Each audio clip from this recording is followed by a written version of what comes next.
เดี๋ยวนี้ขายอันเท่าใดเนี่ย300,000กีบได้พี่น้อง300,000ก็สิถืออยู่เกือบ500 บาทไว้ตีผ้าตีมีดเป็นหัวลูกระเบิดเป็นยังมาทันเอาผัวเขาเป็นน้องเอาหัวก่อนแล้วแม่เอาให้พบเนื้อคู่ไว้เด้อ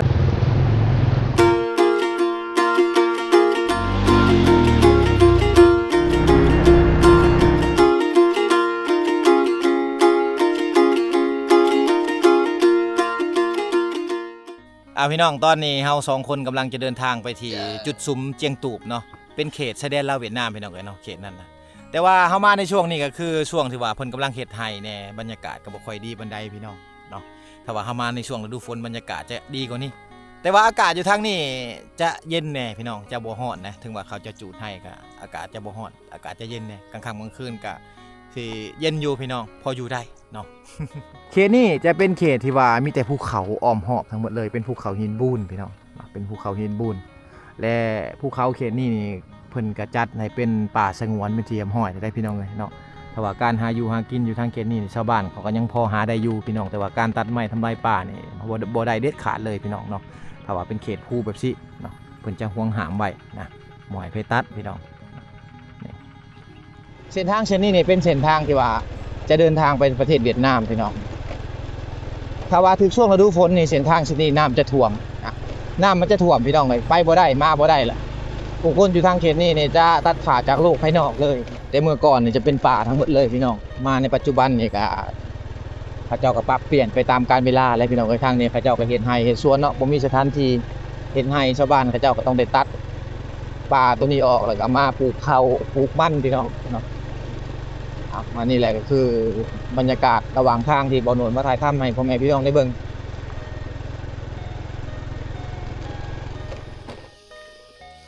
เปาะจะแลไร่ก่อนโอ้เพชรให้ไปให้แม่เพิ่นสิไปให้พี่น้องฝนบ่ตกแล้วไปให้เนาะไปปลูกข้าวได้2 เถาเพิ่นนี่ไปให้พี่น้องเนาะ ปีนี้ฝนบ่ตกแล้วยากแล้วพี่น้องเฮ็ดให้กะก็น้อยบาก็ไร่ทางให้ย่างไปพุ่นแหละแล้วก็หากินมาพร้อมเลยเวลากลับมาเฮือนมาซ่านก็หาของอยู่ของกินมานำส่วนหลายทางเขตนี้ก็จะเป็นอะบังหรือว่าหน่อไม้พี่น้องเนาะเป็นหอยเป็นหยังต่างๆนั่นแหละอยู่ตามป่าตามดงนะที่ว่าชาวบ้านเขาเจ้าเอามาอยู่มากินพี่น้องพี่น้องตอนนี้บ่าวโหนดกับบ่าวคุยกับพากันมาหอดบ้านสะปองเป็นเทียมหอยแล้วอันนี้บ้านสะปองพี่น้องเป็นหมู่บ้านหนึ่งที่ว่าใหญ่เลยประมาณ70 หลังคาเรือนหมู่บ้านนี้เป็นหมู่บ้านที่อยู่ท่ามกลางเส้นทางที่ว่าจะไปเวียดนามพี่น้องเนาะเป็นหมู่บ้านตะเข็บชายแดนลาวเวียดนามเส้นทางเส้นนี้แม่นเส้นทางที่ว่าจะเข้าไปฮอดประเทศเวียดนามพุ่นแหละพี่น้องเลยเนาะหมู่บ้านสะปองก็เป็นหมู่บ้านชนเผ่าบรูชนเผ่าตรีนะอยู่ท่ามกลางคุณเขาอยู่ท่ามกลางธรรมชาติที่ว่างามพี่น้องเนาะส่วนหลายอยู่หมู่บ้านทางนี่จะอยู่ท่ามกลางคุณเขาหินบูนนะเฮือนซ่านของเพิ่นก็คือเห็นพี่น้องจะเป็นเฮือนซ่านแบบนี้นะบางคนที่ว่ามีเงินมีคำก็เฮ็ดให้เป็นเฮือนไม้บางคนบ่มีก็เฮ็ดเป็นเฮือนฟ้ากระแตะเป็นเฮือนดังเดิมพี่น้องเนาะตัวนี้จะเป็นเฮือนแบบดังเดิมของเพิ่นเฮือนแบบนี้เป็นเฮือนดังเดิมผู้ที่ว่าสร้างครอบครัวใหม่ชาวบ้านเขาเจ้าจะอยู่แบบซี่พี่น้องเนาะก็คือเฮือนฟ้ากระแตะแบบซี่แหละบันชวนบักหล่าสบายดีจากแก้วมาจากแก้วอันนี้บไดไปโรงเรียนแล้วนี่อยู่เพื่อนอยู่ซ่านยังหน่อยอยู่ก็เลยยังบ่ทันได้ไปโรงเรียนพี่น้องน้ำที่ใส่เป็นน้ำลิ้นที่ว่าปิดเปิดได้นี่ใส่แบบนี้เลยเพราะว่าอยู่ใกล้ๆนี่เพิ่นต่อน้ำลิ้นมาใส่ให้แล้วเป็นอ่างพี่น้องสามารถใช้ได้หมดบ้านเมื่อก่อนนี่ชาวบ้านเขาเจ้านี่จะได้อาบน้ำตามถนนหนทางตามห้วยตามห้องต่างๆแต่ว่าในปัจจุบันน้ำลิ้นแล้วหมดแล้วทางนี้จะต่อหมดบ้านเลยพี่น้องเลยเนาะ ให้มีใส่หมดคู่คนแต่ทางนี้ก็จะมีห้องน้ำเลยเด้อพี่น้องเนาะเป็นห้องวิทย์ห้องส้วมแล้วนะเป็นห้องวิทย์ห้องส้วมเรียบร้อยแล้วนี่อยู่ทางหลังจะเป็นห้องวิทย์เพิ่นที่ว่าประเทศเองแต่ว่าจะมีโครงการเขาเข้ามาช่วยเหลือเนาะก็คือเขาเจ้าจะให้ท่อกับให้ผาสะโครกพี่น้องเลยเห็นเป็นคุ้มแบบนี้นี่ตัวนี้จะเป็นคุ้มบอมคุ้มระเบิดเด้อพี่น้องเนาะจะบ่แม่นน้องสะหรือว่าน้องที่ว่าเจ้าขุดเองนะจะเป็นคุ้มบอมคุ้มระเบิดบริเวณนี้จะเป็นบริเวณที่ว่าชาวบ้านเขาเจ้าเลี้ยงงัวเลี้ยงควายร้ายพี่น้องเนาะยามแรงๆมาในงัวควายจะมาอยู่วังนี่นี่อันนี้ก็คือปุ๋ยออร์แกนิกปุ๋ยปลอดสารพิษต่างๆพี่น้องที่ว่าเขาเจ้าจะช่วงเวลาที่ว่าเขาเฮ็ดไร่เฮ็ดนาแล้วเขาจะขุดเอาไปใส่หน้าเขาพี่น้องเนาะขุดเอาไปใส่หน้าเขาอันนี้เฮือนซ่านเพิ่นนี่เป็นเฮือนทรงแบบดังเดิมเลยนะเฮือนซ่านเพิ่นหลังนี่ก็คือกันเฮือนเขาแต่สมัยก่อนก็สิเป็นเฮือนแบบนี้พี่น้องเนาะเป็นเฮือนมุงฟ้ากระแตะพี่น้องเลยเนาะบ่แม่นมุงฟ้ากระแตะมุงใบตองข้อเฮ็ดด้วยฟ้ากระแตะฟ้าเฮือนสาซ่านนี่กันเนาะผู้ที่ว่ามีเงินแน่ก็สิเฮ็ดเป็นเฮือนหลังใหญ่ผู้ที่ว่าบ่มีก็เฮ็ดแบบนี้ไปอยู่ไปก่อนพี่น้องไม้อยู่กองตารางคือไม้ที่ว่าเขาเกี่ยมไว้เฮ็ดเฮือนหลังใหม่เขาเจ้ายังบ่มีไฟฟ้าชาวบ้านเขาเจ้าก็สิตำข้าวเอาพี่น้องเนาะตำข้าวใส่โคกใส่สากตำข้าวเอานะเฮือนซ่านแบบซี่นี่ค่ะว่าอยากเบิ่งก็ต้องเบิ่งมาเบิ่งแถวเขตชนบทแบบซี่แหละพี่น้องเนาะมันจะบ่มีแหละเนาะอยู่ทางบ้านเฮาหรือว่าทางตัวเมืองเฮาส่วนใหญ่ก็จะเป็นดินเฮือนก่อเฮือนปูนทั้งหมดเลย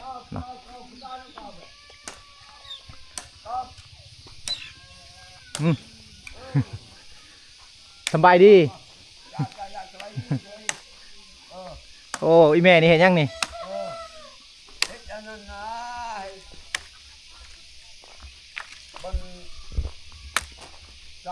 บรรจงที่ละนี่ให้มันมึงมันนั่น โอ้พื้นมึงเพื่อนนะ โอ้เห็ดเป็นพากระแตะพากระแตะไม่แล้วอีแม่เพิ่นนี่กำลังจะเห็ดพากระแตะพี่น้องเนาะเห็ดพากระแตะไม่แล้วเห็ดพาเฮือนนะบ่มีเงินซื้อไม้เนาะก็เอาตัวนี้เห็ดเอาแต่เมื่อก่อนในเฮือนทางเขตนี่ก็เป็นเฮือนพากระแตะทั้งหมดเลยน้อยพอเนาะมาเลยนั่นโอเคดูเว้ยพี่พอจะไปใส่ไปอยู่นั่นไปกินเหล้าโดยเอาตามสบายโดยสบายโดยกินเหล้าตามสบาย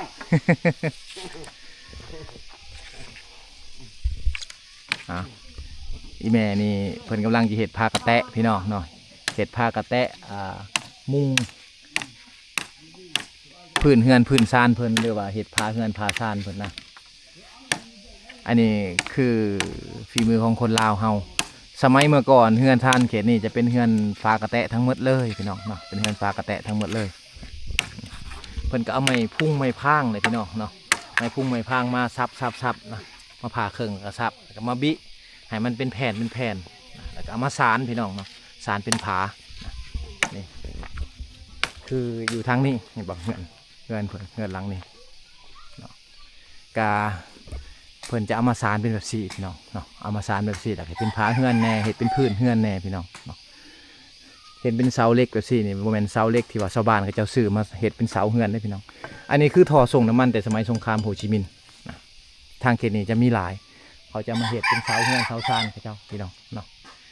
นี่แหละเฮือนซานก็คือเห็นพี่น้องเนาะเป็นเฮือนซานไม้แบบสี่ผู้ที่บ่มีก็เห็ดเป็นเฮือนอันนั้นพากระแตะผู้ที่มีก็เห็ดเฮือนซานไม้สบายดีพากันเห็ดยัง ไปแล้วข้าเจ้าลินโทรศัพท์ข้าเจ้าอาย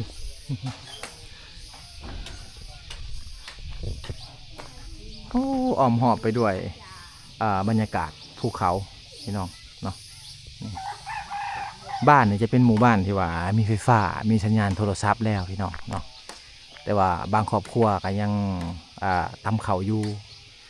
เพราะว่าการตำเขาของเขาเนี่ยคือการเรียนรู้สั่งสอนลูกสำหรับผู้หญิงให้เป็นในการตำเขาถ่ายายไปอยู่กับครอบครัวพ่อแม่ที่ว่า ใหญ่ไปอยู่กับพ่อแม่ผัวหรือว่าปู่ย่าต่างๆที่ว่าเพิ่นทุกข์ยากเพิ่นบ่มีไฟฟ้าเนาะก็ต้องได้ตำข้าวเอาพี่น้องนะโอ้มีห้องน้ำเลยเนาะ น้ำพวกโครงการเฮ้ห้องน้ำโครงการมาซอย โดย เอาท่อให้ เอาทอให้เอาหัววิทให้ เอาหัววิดให้ เอานำต่อให้ ต่อน้ำลิ้นให้ โดย โอ้น้ำนี่ต่อมาจากทางใด พูนแต่หุยผมไก่ แต่ห้วยเห็นบ่ไกลจากบ้านจากหลัก ประมาณได้500 เมตร โอ้เกือบหลักหนึ่งไปว่าซอยกันเลยเนาะชาวบ้านได้เห็ดทำกันเนาะ เฮ็ดหมดบานนี่เลย เลี้ยวจากมือเลยน้ำนี่ลายมือเลยบ่ ประมาณแล้วแต่แล้วประมาณได้แล้วช่วงอาทิตย์นี้แหละ สมพ่อจึงบ่เห็นเขาเจะใส่น้ำอยู่นอกทางเลยเนาะ โดย วันนี้ก็สิมีน้ำลิ้นแบบซี่ใส่อยู่เฮือนอยู่ซ่านเลยอันนี้ก็คือชักโครกเพิ่นพี่น้องเนาะหรือว่าห้องน้ำห้องส้วมเพิ่นก็สิเป็นแบบนี้แหละเฮ็ดเองนะมีแต่ว่าโครงการเขามาช่วยอุปกรณ์แล้วก็ดึงน้ำเขามาให้เพราะว่าบ่ให้ไทบ้านเขาเจ้านี่ถ่ายสะทรายเลยพี่น้องเนาะ อ้าวอายเพิ่นเข้าไปล้างพักอันนี้มันยังกว่าอันนี้ อันนี้เฮาก็บ่ฮู้เชื่อภาษาลาวภาษาเขาบอกว่าเฮ็ดเด้น่ะ เป่าไพ่บ่ แม่นแหละเป่า โอ้ ไพ่ อันนี้เนี่ยเป่าไพ่พี่น้อง เป่าไพ่อยา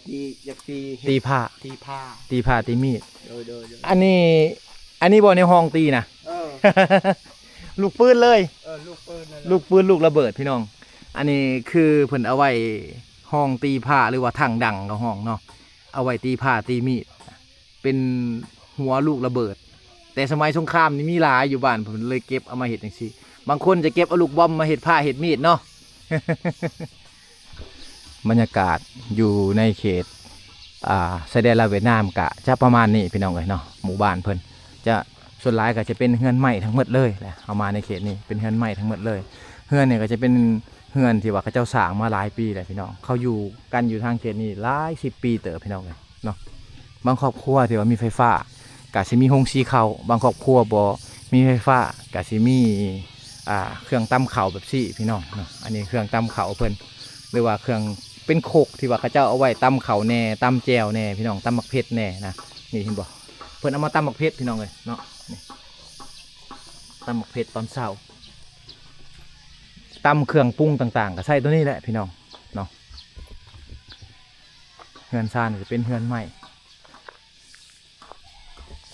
อยู่ข้างๆเฮือนนี่ก็ปลูกผักไปพร้อมนะจะมีผักบัวผักหอมป้อมพี่น้องเนาะผักกาดต่างๆก็อยู่ในนี่ทั้งหมดเลยพี่น้องเนาะเพิ่นปลูกผักไปพร้อมมาเดี๋ยวนี้ก็บ่ได้ใส่แล้วอันน่ะไม่พุ่งไม่พางก็สิใส่แต่เป็นตะนางเรียบร้อยหมดพี่น้องเนาะเฮือนซ่านเพิ่นอยู่ทางนี้ก็จะเป็น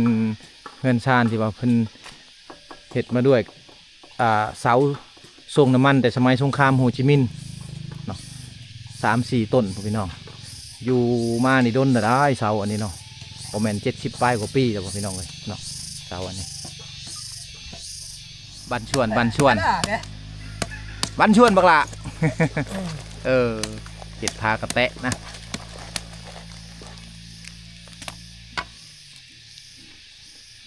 จ่าแก้วเพิ่นเห็ดพากระแตะพี่น้องก็คือสิเห็ดอันห้องวิทย์เพิ่นนี่แหละพากระแตะเพิ่นนี่เนาะเพราะว่าชาวบ้านอยู่ทางเขตนี้เขามีห้องน้ำใส่แล้วมีน้ำใส่หอดเฮือนหอดซานแล้วเนาะบ่ได้ใส่น้ำลิ้นอยู่ตามแคมทางแล้วพี่น้องบัดนี้ปลากระแตะอันนี้ก็สิเป็นไม้พุ่งไม้พางพี่น้องเลยเนาะที่ว่าเพิ่นเอามาฟันแบบซี่เพิ่นจะบ่ได้ซื้อไม้แป้นคือทางบ้านเฮาเพิ่นจะใส่ไม้พุ่งไม้พางนี่แหละแต่ให้แต่สวนพี่น้องเลยเนาะในการเฮ็ดพากระแตะต่างๆนะหรือว่าแอมฟ้าเฮือนต่างๆก็ใส่ไม้อันนี้พี่น้องเมื่อก่อนที่เฮามาหมู่บ้านเพิ่นส่วนหลายเพิ่นจะใส่น้ำลิ้นที่ว่าเขาเจ้าเฮ็ดเป็นจุดให้พี่น้องเนาะแต่ว่ามาในปัจจุบันนี่ก็คือเพิ่นบ่ได้ใส่และน้ำลิ้นตัวเป็นจุดนั่นพี่น้องเนาะบัดนี้จะเป็นน้ำกอกน้ำท่อเลยเขาจะใส่น้ำท่อยางต่อมาหอดเฮือนเลยคุ้มแบบซี่นี่บ่แม่นคุ้มที่ว่าชาวบ้านเขาจะขุดเองอันนี้คือคุ้มบอมคุ้มระเบิดพี่น้องเนาะที่ว่าเป็นห้องห้อยประวัติศาสตร์แต่สมัยสงครามโฮจิมินห์ที่ว่าหมู่บ้านเพิ่นนี่ถูกระเบิดถิ่มลงมาเนาะ ก็เลยว่าเขาบ่ได้ทมเลยพี่น้องเขาจะปะเป็นวังบ่อน้ำเสียตัวนี้แต่เมื่อก่อนในหมู่บ้านเพิ่นนี่จะมีหลายพี่น้องคุมบอมคุมระเบิดเนี่ยเต็มหมดพื้นหมู่บ้านเพิ่นเนาะแต่ว่าเขามาอยู่แล้วเขาคอยถมไปนะคอยถมคอยเฮ็ดไปแปลงไปเรื่อยๆพี่น้องเนาะก็เลยว่าเป็นเฮือนเป็นซานเป็นบ้านชวนโอ้เพิ่นเฮ็ดฟ้ากระแตะบ้านชวนเด้อสบายดีเห็ดฟ้ากระแตะบ่เอาตามสบายเลยเห็ดเลย ใช้เฮือนเจ้าอยู่ทางไรเฮือนเจ้าหลังใดหลังนี้บ่โอ้เพิ่นกำลังเห็ดฟ้ากระแตะพี่น้องหรือว่าจะสารฟ้ากระแตะนั่นเองนะช่วงนี้ก็บ่ได้ไปสวนแล้วเนาะถ่าแต่ปลูกบัดให้สวนแล้วก็ถ่าแต่ปลูกบ่มีเวียกให้ก็มาเห็ดแปลงเฮือนแปลงซ่านแบบซี่อันนี้คือไม้พุ่งไม้พางที่ว่าชาวบ้านเขาเอามาแต่ให้แต่สวนพี่น้องเอามาเห็ดฝาเฮือนฝาชานหรือว่ามาเพ็ดเป็นพื้นเฮือนผู้ที่ว่าโบมีเงินมีทรัพย์หลายกะเอาตัวนี้เลยเนาะมาเห็ดสบายดีอันนี้เฮือนเจ้าบ่ แม่น แต่งงานแล้วมาอยู่พี่ บ่เฮายังเป็นผู้สาว โอ้จะยังเป็นเหมือนกระมูลอยู่ โอ้คือว่าแต่งงานแล้วมาอยู่พี่ เฮาอยู่กับแม่เฮาแม่เฮาเป็นแม่หา โอ้แม่เป็นแม่ห้าง พอเฮาอยู่บ้านละวิ่ง โอ้พอเจ้าอยู่ละวิ่งผู้ แม่น อยู่ข้างในผู้เฮือนหลังใดข่อยเคยไปอยู่ใด อยู่ในตัวบ้านใหญ่นี่บ่หรือว่าอยู่ข้างในไปอีก บ่อยู่แต่หากะมาฮอดนี่เด้ โอ้เข้าทางบ้านน่ะเลย แม่น บ้านละวิ่งละเบิ้นผู้ใดพี่น้องพ่อเพิ่นอายุพุ่นยากับแม่เพิ่นมาปะกับแม่ แต่เฮายังบ่ฮู้จักคน ยังบ่ฮู้จักความยังบ่ฮู้จักเว้าเนาะ แม่น เพิ่นแหละมาอยู่กับแม่เพิ่นบ่ได้เข้าไปหาพ่อบ่ซะ เฮาไป ไปลิ้นอยู่เนาะทางบ้านละวิ่งนี่เป็นหมู่บ้านที่ว่าอากาศดีพี่น้องเนาะบรรยากาศดีได้หนาวว่าหนาวตลอดปีแหละ10 โมงนี่มีทะเลหมอกเลยพี่น้องปกคลุมหมู่บ้านเพิ่นต้องขอโทษนำคิดว่าเพิ่นน่ะเป็นไผ่มาแต่งงานอยู่นี่แต่แท้เพิ่นยังเป็นกระมูลยังเป็นผู้สาวอยู่ยังบ่มีผู้บ่าวมาล้มบ่ซะ บ่มี ตัวตี บ่อีหลี เอาจ่าแก้ว ขอบใจหลายๆเด้อ โดยเพิ่นมาอยู่กับแม่เพิ่นมาอยู่บ้านนี่แต่ด้นแหละแต่ยังน้อยพุ่นแม่เพิ่นนี่ย่าก็พ่อเพิ่นแล้วมาอยู่พี่เนาะอยู่บ้านสะปองนะเป็นสาวบ้านสะปอง อินเทอร์เน็ตได้บ่ทางนี้ใช้เน็ตได้บ่โทรศัพท์ ได้ คือว่าทันสมัยขึ้นแล้วเนาะ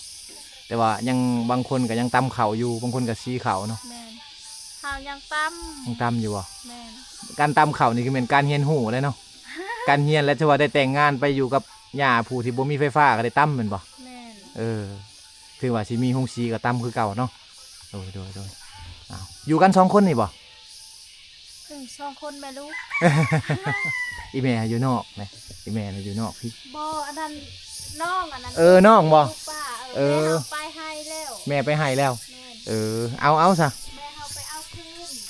น ลูกป้าอันนี้ก็ยังเป็นกระมูลอยู่บ่ อันนี้เป็นแม่ห้าง เห็นไหมห้างเอาเราอายกล้องเอาตื่มเอาให้แล้วกินมดแหละมาเป็นแม่ห้าง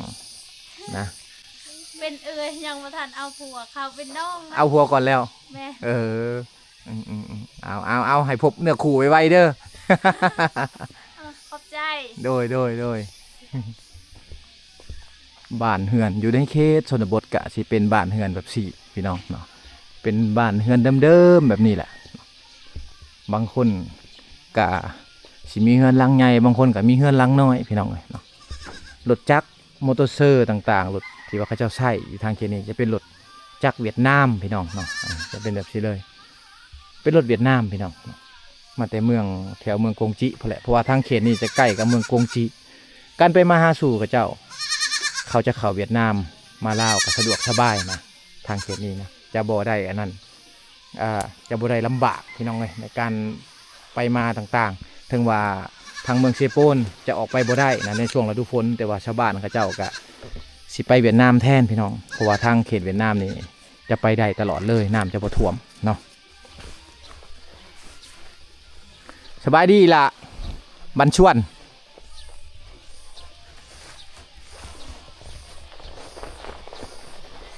เอากำลังเจ้าขนมให้ไปแล้วละเอ้ยเอาจากแก้วลูก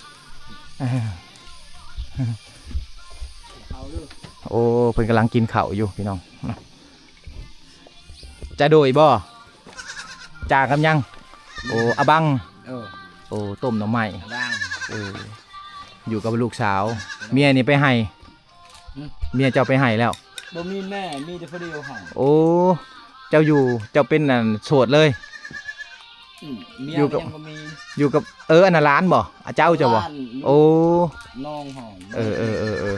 คิดว่าเพิ่นได้ลูกเพิ่นได้ พ่อก็หมดตายหมดเนี่ย พ่อแม่เสียหมดแล้ว เพิ่นนี่อยู่ผู้เดียวเพิ่นนะเพิ่นเฮ็ดอันนั้นกินก็คือต้มหน่อไม้พี่น้องเนาะมนุษย์ มั่งคือเขา เอาเลยแซ่บๆเด้อนี่แหละเฮือนชาญขีดตะไฟอยู่เทั้งเฮือนเลยเนาะขีดตะไฟนี่ขนม อันนี้เฮือนชาญเพิ่นนี่ตะไฟเพิ่นอยู่เทั้งเฮือนเลยแล้วก็แต่งอยู่พอกินอยู่เทั้งเฮือนแบบซี่นะเพิ่นเป็นชายโสดพี่น้องบ่าวโสดในหมู่บ้านนะกินข้าวไปพร้อมอยู่วังนี้ห้องนอนก็อยู่วังนี้พี่น้องนะอันนั้นร้านเพิ่นบ่โนดก็คิดว่าเป็นลูกเพิ่นบ่แม่นเนาะเป็นอาเจ้าเพิ่นนะเอาขโมยกับใจเด้อ โดยบันชวนนี่พ่อสบายดีโอ้กำลังเฮ็ดหยัง เฮ็ดนี่ก็ดอก โอ้แป้งกระด้งเฮ็ดไหมบ่กระด้งนี่ เฮ็ดไหม จักมือแล้วเฮ็ด โอ้ชอบชามูนี่ลูกกู โอ้กะไวอยู่เนาะ เออ มันยากน้ำเกี๊ยมเครื่องเนาะมันไปหาไหมนี่ เฮ็ดคายบ่เฮ็ดคายบ่กระดุง เฮ็ดหาย เฮ็ดไว้ใส่ เฮ็ดไว้ใส่บ่ บ่ได้ขายเนาะ ตัวนี้เฮ็ดคายบ่ ไหน อืม คายกันหน่อย โอ้ คายเป็นข้าว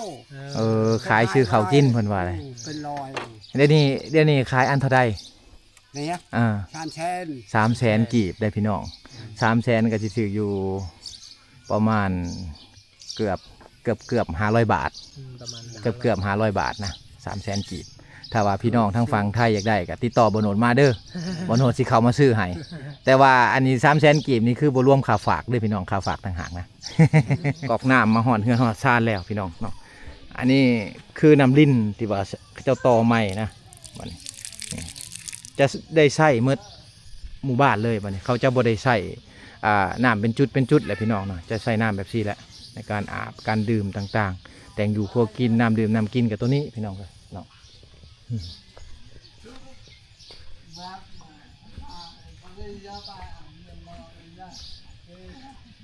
ทางนี้นี่จะใส่รถไถแบบซี่ในการขนส่งเครื่องสื่อขายต่างๆ หรือว่าออกไปนอกในยามช่วงฤดูฝนก็ใส่รถไถแบบซี่มันจะเป็นรถไถ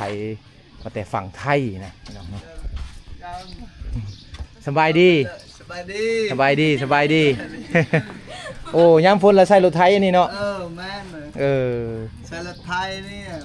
ไปแก่เข่ายังก็ใส่รถไถอันนี้เลยบัดนี้ แกมันต้นยัง อันนี้ไปซื้ออยู่ไซรถไถนี่ นี่เชโปนนี่ ซื้ออยู่เซโปน โอ้อยู่ทางออกฮะเนาะทานจีนน่ะ จะเป็นรถไทยได้พี่น้องเนาะที่ว่าจีนเขาจะเอามาขายนะเป็นรถไทยนะเป็นของกาสร้างพี่น้องเนาะนี่ ไทยตับเป็ด รถไทยตาเพชรเนาะ ยายขนมลูกๆหลานๆก็บ่สบายตินี่กินขนมอีกบ่สบายไงคุณยายกินได้บ่ ไทยก็ยังกินน่ะ ผู้ใหญ่ก็กินได้เด็กน้อยสิเป็นไข่กันเนาะ นี่ลูกเขานี่น้อง เออ มือก็ลูกเขา โอ้บ่โนดสิให้แหละผู้ใหญ่ยายเด้อเอายายให้ลูกให้หลานเด้อเอาโดยยายกันเด้อมันบ่หลายพอได้ให้ลูกๆหลานๆกินให้เด็กน้อยกินกับผู้ใหญ่น้อยหนึงปันกัน Mãi làจะเอามาเอาเยอะเอายำ เพื่อน เอาเติมอีกเอาเติมอีกเอาปันกันเด้อโอ้ยเฮียเลย ขอบใจ โดย ไปขอบใจคือได้ โดย là cái anh này ขอบใจ พี่น้องนี่ก็คือบ้านสะปองเนาะเป็นหมู่บ้านเดิมๆนะเป็นหมู่บ้านอยู่ในเขตแสดงลาวเวียดนาม ถ้าว่าเฮามาในเขตนี้ช่วงนี้ก็สิเป็นช่วงที่ว่าเพิ่นไปไห้ไปสวนแหน่พี่น้องแล้วก็บางคนก็แล้วไห้แล้วสวนก็อยู่เฮือนอยู่ซ่านเฮ็ดพากระแตะแปลงเฮือนแปลงซ่านในช่วงนี้เพราะว่าจักหน้อยฝนตกมานี่ฝาเฮือนผาซ่านมันจะหัวมันจะซึมเนาะฉะนั้นชาวบ้านเขาจึงเลยแปลงเฮือนแปลงซ่านไว้เพราะว่าเตรียมรับช่วงฤดูฝนพี่น้องเนาะเอาเดี๋ยวเดินทางกันต่อพี่น้องเอ้ยเนาะ